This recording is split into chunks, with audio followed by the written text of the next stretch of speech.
Napakaraming puno mga kaibigan. Nandito yung hinahanap ni Jesus sa Kasuho. At nandito na ngayon ang ating mga bida. Ay, may daan mga doon. Yan. Pre, may daan mga doon.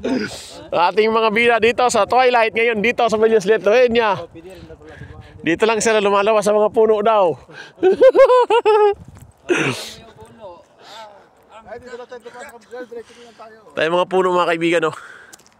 Kala mo napakalinis sa ilalim. Matataas sa mga puno mga kaibigan. Pine tree. Ano? Hindi pa lang lumabas doon.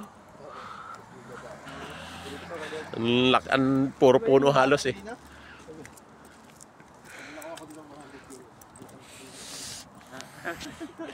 Tayo na yung mga bida natin sa Twilight mga kaibigan.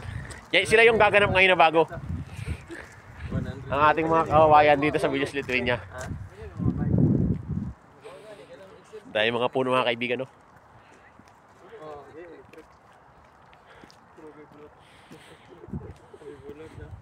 Wala, bilihanan dito sa tuwa ba? Ha? Kung dito sa tuwa ba, saan may bibilin? Susunod. Good man.